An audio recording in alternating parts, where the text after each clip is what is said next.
Saya berlatar belakang dari seberang, dari Muslim, dan saya dari suku Sunda, Jawa Barat. Karena saya juga dari keluarga Muslim yang taat, kedua orang tua saya juga seorang haji, begitu ya. Dan keluarga kami tidak ada yang Kristen. Kami semua beragama Muslim. Ya, shalom teman-teman yang terkasih, dimanapun kita berada. Kembali lagi kita akan menyaksikan kesaksian dari seorang murtadin yang begitu luar biasa. Dalam kesaksian ini, seperti dalam cuplikan tadi, murtadin ini adalah orang yang sangat taat, yang sangat terdidik dengan ajaran Islam. Bahkan semua keluarganya adalah orang-orang yang sangat taat beragama. Tetapi bagaimana kemudian ia mengambil satu keputusan dalam hidupnya untuk meninggalkan keyakinan lamanya dan percaya kepada Yesus Kristus sebagai Tuhan dan Juru Selamat dalam hidupnya, ya mari kita sama-sama saksikan kesaksian selengkap dari seorang murtadin ini. Apa alasannya sehingga ia boleh percaya kepada Yesus Kristus? Ya mari kita sama-sama saksikan video berikut ini. Selamat menonton, Tuhan Yesus memberkati.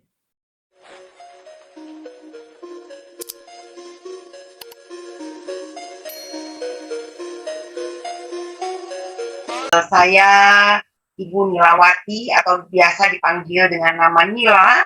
Saya berlatar belakang dari seberang, dari Muslim, dan saya dari suku Sunda, Jawa Barat. Terima kasih buat malam yang indah ini.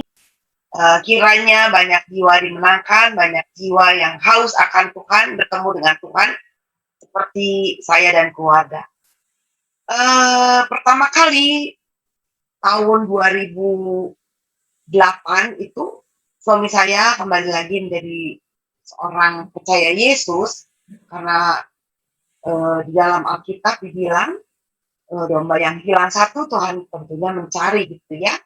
Dan dengan satu proses, suami saya namanya Dr. Roni Marwi Simanjuntak.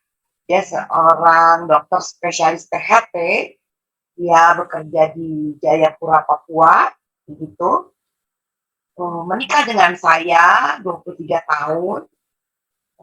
Dia mengikuti saya menjadi Muslim, ya. Dalam perjalanannya dia bekerja di Papua, lalu dia punya proses yang luar biasa menghadapi pasien yang meninggal di meja operasi, begitu ya. Dan pasien ini orang Irian, begitu. Jadi sudah dilaporkan juga secara HAM dan lain-lain. Nah, tapi Tuhan baik. Pada saat suami saya diancam dan terancam di sana, Tuhan tetap mendampingi suami saya. Suami saya panggil Tuhan Yesus, tolong maafkan saya sudah meninggalkan Engkau selama 23 tahun. Bapak Ibu terkasih dalam Tuhan, saya pernah hidup di Jayapura bersama suami saya itu 11 tahun dari zaman anak saya TK, SD, SMP, begitu ya. Nah, begitu SMA, saya dan anak-anak pindah ke Jawa Barat, saya pindah ke Bandung, suami tetap bekerja di Jayapura, begitu ya. Nah, pada saat suami saya kembali lagi menjadi orang Kristen dan sudah ditolong oleh Tuhan bahwa pasiennya itu sudah mau menerima dan tidak ada ancaman lagi, suami saya berdoa, Tuhan, Engkau tetap mendampingi saya dan Tuhan berada di depan saya, gitu ya.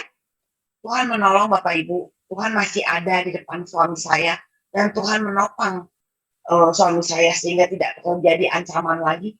Malah satu mujizat yang Tuhan kasih untuk suami saya diizinkan untuk bisa berdoa di depan keluarga pasien, ya, yang tadinya sudah terancam luar biasa dan sudah tidak bisa pergi ke tempat praktek dan sudah tidak bisa juga ke rumah sakit karena si pasien ini sudah dalam keadaan koma dan akhirnya juga meninggal. Pada saat meninggal itu keluarga sudah menerima dan mau didoakan dan Tuhan Yesus itu betul-betul hadir. Ya, begitu baiknya Tuhan yang 23 tahun ditinggalkan oleh suami saya, ternyata Tuhan masih ada, Tuhan mendampingi suami saya dan mujizat terjadi. Suami saya mendoakan keluarga pasien dan akhirnya keluarga pasien mau antar suami saya sampai ke mobil. Nah, dari situ Bapak Ibu terkasih dalam Tuhan, saya tidak tahu kalau dia kembali lagi Bapak Ibu, karena saya ada di Bandung. Karena saya berpisah dengan suami saya punya pergumulan di Bandung, di mana saya dulu masih melakukan ibadah 5 waktu secara pribadi ya, karena saya juga dari keluarga muslim yang taat, kedua orang tua saya juga seorang haji begitu ya, dan keluarga kami tidak ada yang Kristen, kami semua beragama muslim. Bapak Ibu secara pribadi, saya itu punya utang piutang itu yang kurang lebih 1 miliar Bapak Ibu ya, dan suami saya juga tidak mengerti utang dari utang apa ini, ya karena saya juga tidak terbuka, karena waktu itu mama saya juga sakit di rumah sakit ya, sampai meninggalnya, dan di rumah sakit itu di ICU itu 6 bulan, tentunya biaya juga besar. Begitu juga sebelumnya saya juga punya utang-utang pribadi Bapak Ibu ya. Nah, di situ suami saya kaget begitu mendengar saya, "Pak, saya minta tolong ini bagaimana hutang saya sekian banyaknya," begitu ya.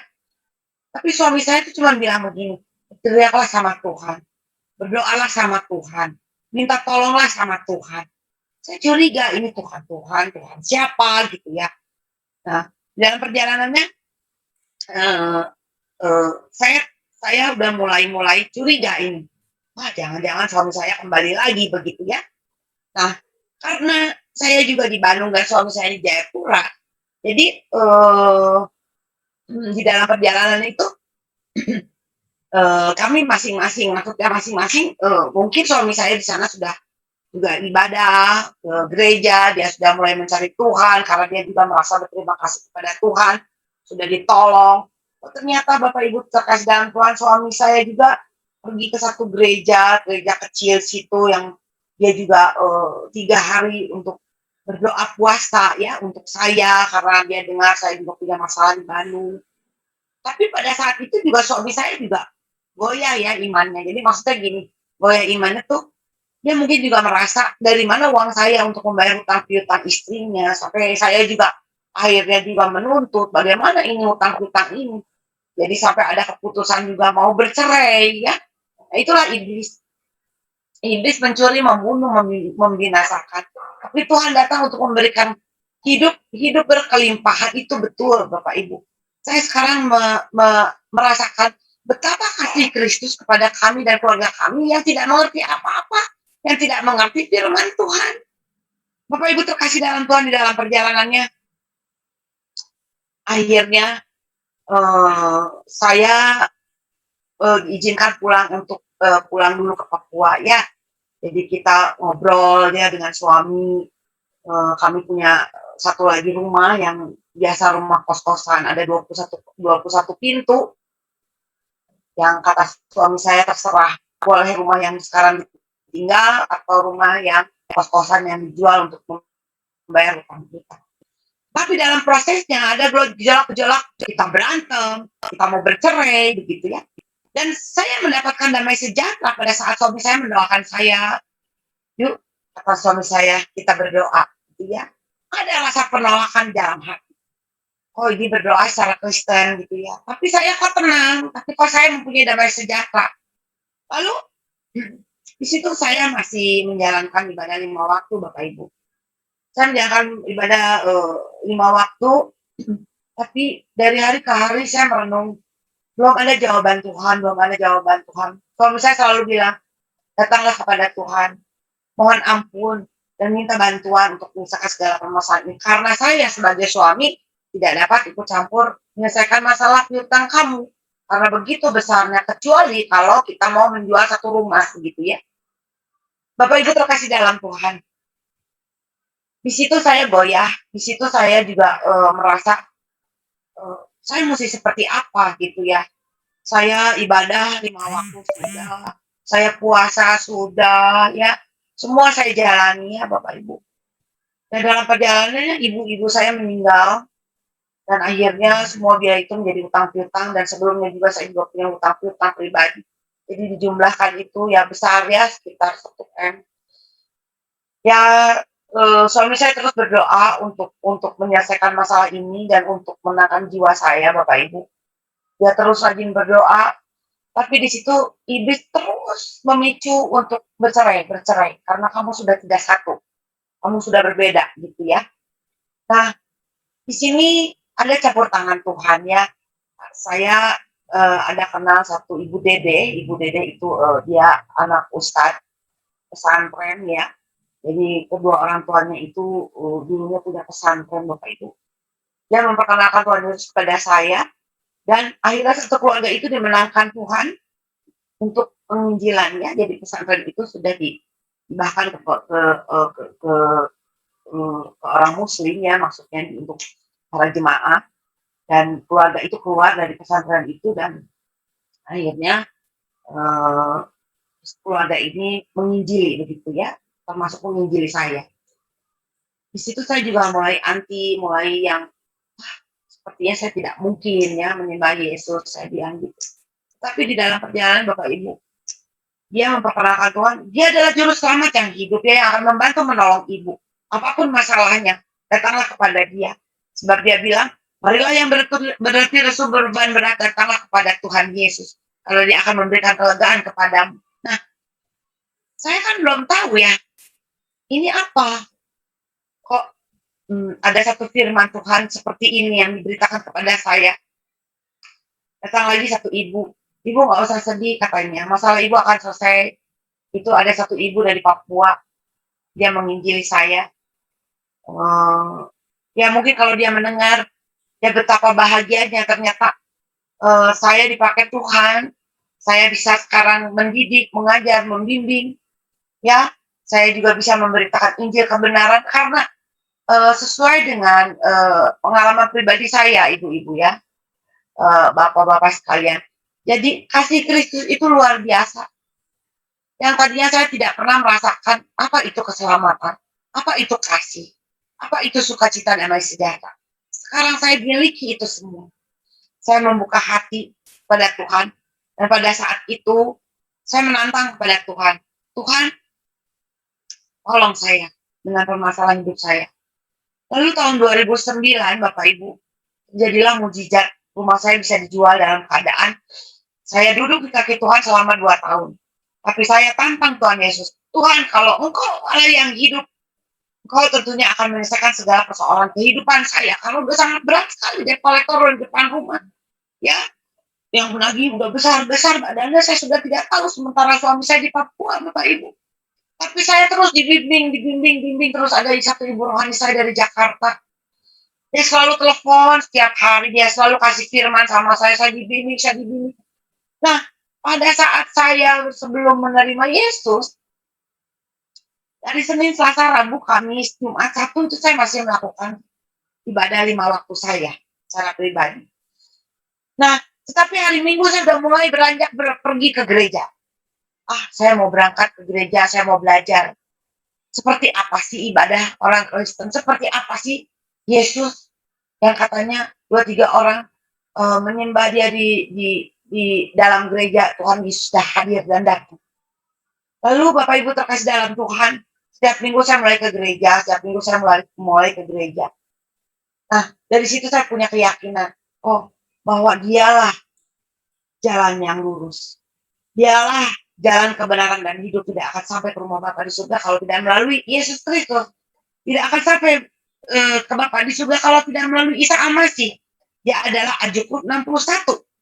Itu pun saya belajar dari orang Muslim ya, terima Yesus. Seperti itu ya.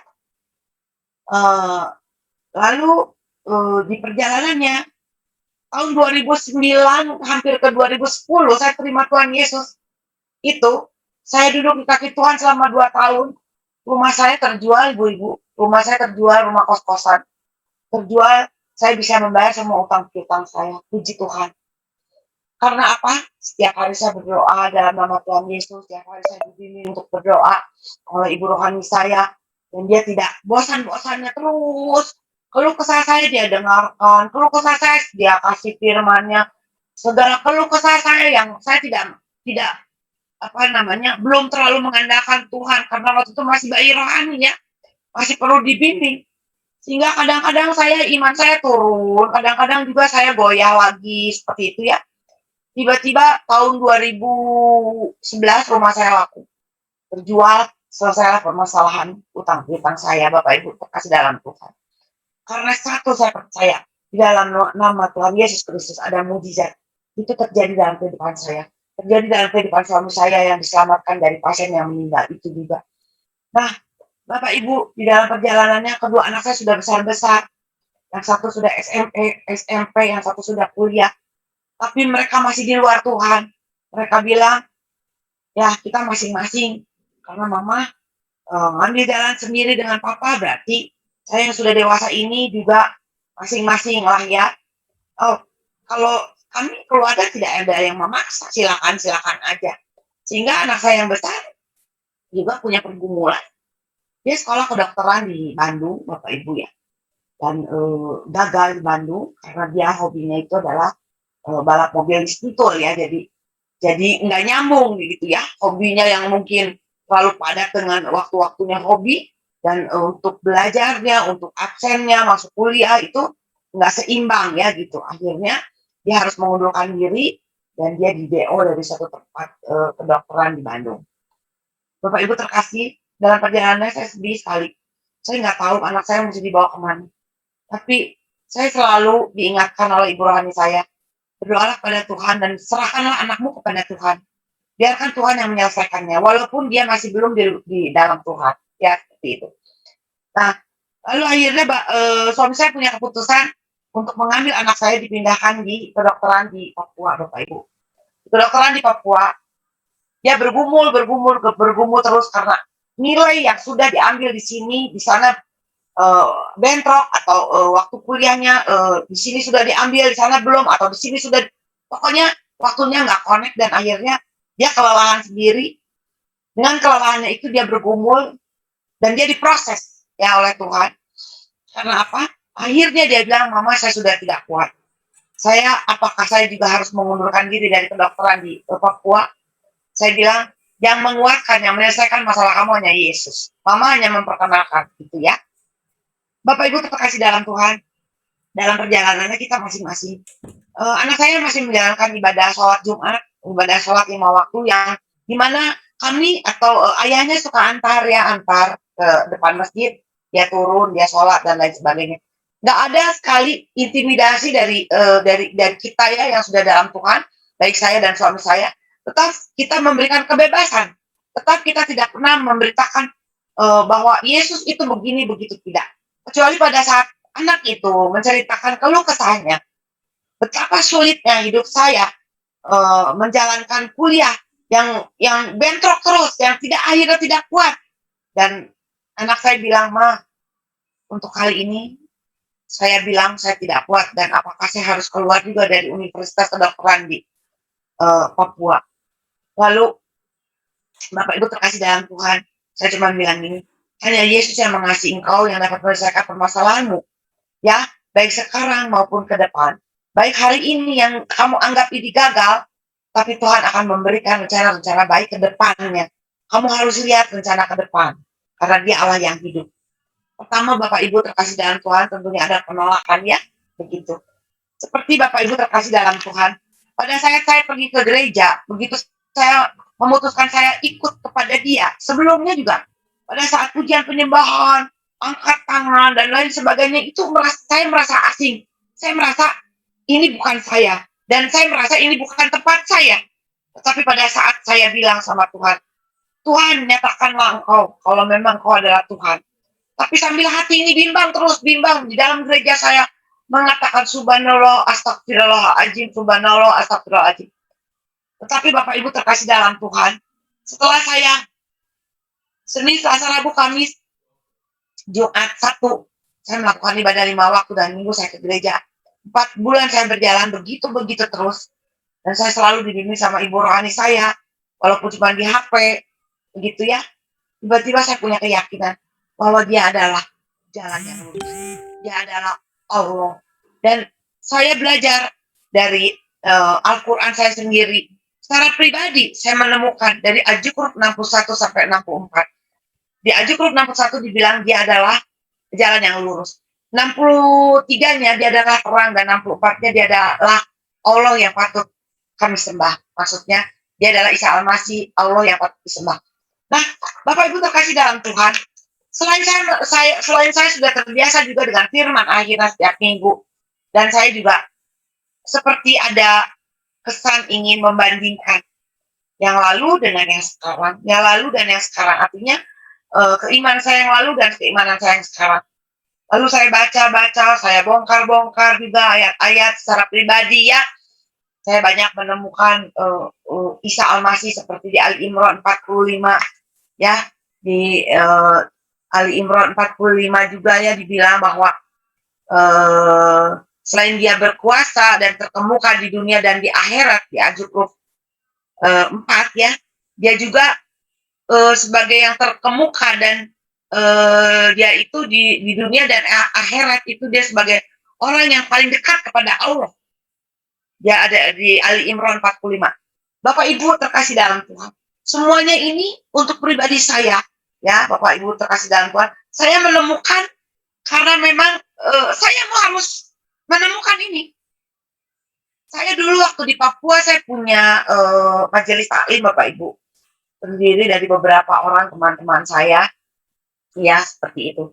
Jadi walaupun saya di luar Tuhan dulu, saya masih Muslim, saya itu selalu orangnya taat. Saya itu selalu orangnya ingin tahu gitu ya.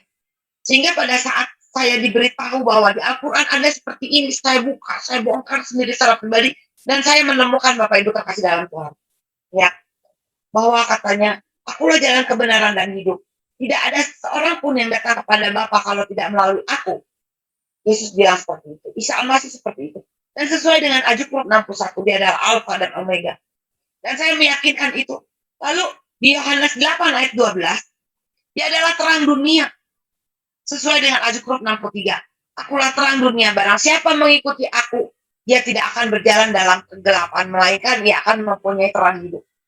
Ya, dari sini iman saya selalu terus goyah dan saya menjadi yakin. Ya, jadi saya menjadi yakin Bapak Ibu ya, bahwa dialah Tuhan. Sehingga akhirnya saya juga tidak menjalankan ibadah 5 waktu lagi. Secara pribadi saya menemukan Isa, saya menemukan Allah Subhanahu wa Ta'ala yang patut kami sembah. Dan Isa itu dia bersyafaat ya, bersyafaat bagi umat-umatnya supaya kita menerima keselamatan yang utuh ya Bapak Ibu terkasih dalam Tuhan. Begitu juga setelah tahun 2008 suami saya kembali lagi, tahun 2009 sampai 2010 saya jadi pengikut Yesus. Lalu setelah itu setahun kemudian anak saya yang besar akhirnya pindah sekolah dan dia lancar fakultas kedokteran di Papua dan sekarang sudah menjadi dokter ya. Dan karena Yesus semuanya tertata rapi. Anak saya diselamatkan Tuhan ya. Kalau tidak ikut Tuhan, hidup saya dan keluarga saya pasti binasa. Satu orang diselamatkan, seisi rumah diselamatkan, Bapak Ibu terkasih dalam Tuhan. Nah, anak yang kedua namanya Rinsa, yang pertama tadi namanya Resa. Anak saya dua-duanya laki-laki. Yang Rinsa secara pribadi dia punya pergumulan, genang telinganya pecah Bapak Ibu terkasih dalam Tuhan pada saat dia mau ujian. Jadi hilang keseimbangan, seperti ada udara masuk ke dalam telinganya, seperti itu. Saya bawa ke seorang profesor PHT ya, guru daripada suami saya bawa dan keputusannya adalah harus dioperasi telinga dan genang telinga ini diganti oleh selaput paha dan itu pun masih belum tentu bisa mendengar. Jadi maksudnya belum bisa mendengar jelas, harus menggunakan hearing aid atau alat bantu dengar Bapak Ibu terkasih dalam Tuhan. Di situ saya bergumul lagi, saya berdoa kepada Tuhan. Saya bilang kepada Tuhan, Tuhan, saya serahkan kepada Tuhan Yesus karena dia pun anakmu walaupun dia juga belum menerima Tuhan. Saya percaya ada mujizat terjadi sehingga setelah mujizat itu datang, dia mau menyembah Engkau. Bapak Ibu terkasih dalam Tuhan, Yesus menjamah telinga anak saya dan akhirnya tidak jadi operasi. Tuhan menggantikan telinga anak saya dengan telinga yang baru. Bapak Ibu terkasih dalam Tuhan, ya jangan sekali-kali undur dari Tuhan ya, artinya saya aja orang di luar Tuhan gitu ya, Tuhan tolong, Tuhan sanggup memberikan kehidupan yang baru. Karena yang lama sudah berlalu, ya yang baru sudah datang, saya menjadi manusia baru, seisi rumah saya. Anak-anak saya sekarang melayani Tuhan semua. Suami saya juga di Papua melayani Tuhan, tempat praktek menjadi tempat berdoa, tempat menginjili begitu ya. Karena banyak juga orang Kristen yang tidak sungguh-sungguh di dalam Tuhan, ya banyak orang yang juga menceritakan bahwa kekhawatirannya dengan penyakit-penyakit ya. Nah dia bercerita pada suami saya di tempat praktek, banyak jiwa dimenangkan Bapak Ibu terkasih dalam Tuhan. Ya begitu juga dengan saya, seisi rumah saya sekarang sudah menjadi orang-orang percaya kepada Tuhan. Dan Bapak Ibu terkasih dalam Tuhan, di dalam perjalanan saya sekolah teologi ya, sekarang saya sudah menjadi MTH begitu, bukan mencari gelar, tapi saya betapa ingin tahu mengenai kasih Kristus, betapa ingin tahu mengenai firman Tuhan, sehingga saya lanjut terus sekolah dan sekarang saya bisa melayani Bapak Ibu, saya juga membimbing, mendidik, saya juga menginjili ya, Bapak Ibu terkasih dalam Tuhan, saya di sini mengajar juga ya, seperti itu. Ya sudah banyak jiwa dimenangkan Bapak Ibu. Dan dimenangkan juga bukan karena kami memaksa, tidak, tapi saya cuma menceritakan pribadi saya, keluarga saya, anak saya, suami saya yang ditangkap Tuhan seperti apa. Dan memang Bapak Ibu terkasih dalam Tuhan, kalau kita mau mengikuti Tuhan Yesus itu pasti ada pergumulan dulu. Tidak mungkin kita dalam keadaan semuanya baik-baik saja lalu kita mau ikut Tuhan Yesus ya. Seperti itu. Tentunya pasti ada dalam pergumulannya. Jadi saya juga menginjili itu semuanya karena Tuhan. Jadi Tuhan kirim orang-orang yang memang dalam keadaan terpuruk, dalam keadaan sakit. Dan puji Tuhan, pekerjaan saya ini pekerjaan yang mulia, yang Tuhan kasih, dan Tuhan titipkan kepada saya. Banyak jiwa dimenangkannya, dari keponakan juga, adik dan istrinya sudah dimenangkan Tuhan. Puji Tuhan ya. Begitu juga ada beberapa kerabat saudara terkasih dalam Tuhan yang sudah dalam Tuhan juga. Ya, terima kasih ya sama Tuhan Yesus karena ternyata kita semua yang dipilih Tuhan adalah kepanjangan tangan Tuhan. Ya, seperti itu. Dan kalau saya dulu masih di luar Tuhan, kira-kira Tuhan tidak akan memberikan tugas yang seperti ini.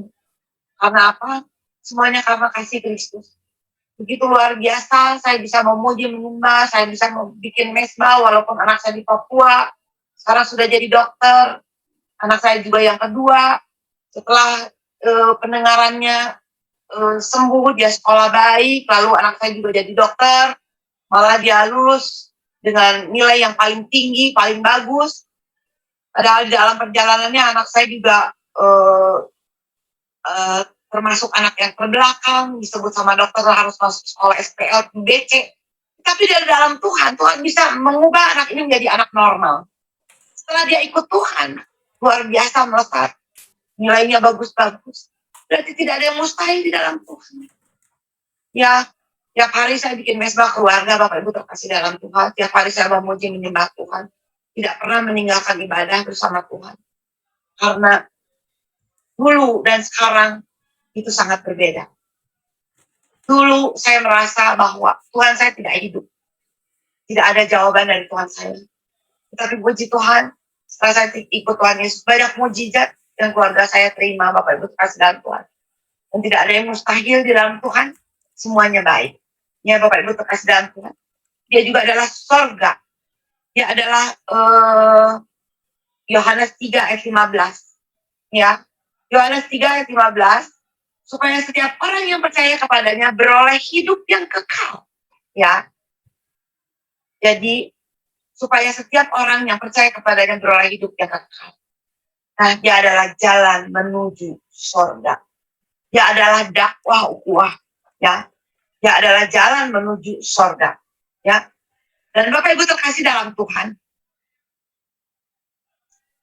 Saya berkenan kepada Tuhan karena saya menyembah satu Tuhan. Dia adalah penyelamat hidup saya. Dia adalah Yesus. Bapak Ibu terkasih dalam Tuhan, di dalam perjalanan saya pernah mimpi. Saya dipanggil-panggil oleh Tuhan. Saya dipanggil-panggil oleh Tuhan. Tapi posisi saya itu jauh sekali dari Tuhan. Dia putih, bersih, terang. Dia begini-beginikan seperti kain putih bersih. Dia panggil-panggil begini. Seperti tisu gitu ya. Lalu saya menangis, Tuhan bilang gini, ikutlah aku, maka engkau akan diselamatkan. Ikutlah aku, maka masalahmu akan diselesaikan.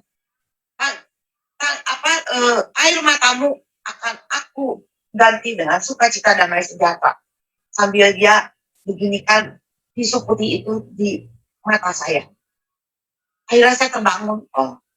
Saya bilang, berarti Tuhan memang betul-betul mau menyelesaikan segala permasalahan saya. Bapak Ibu terkasih dalam Tuhan, semuanya selesai.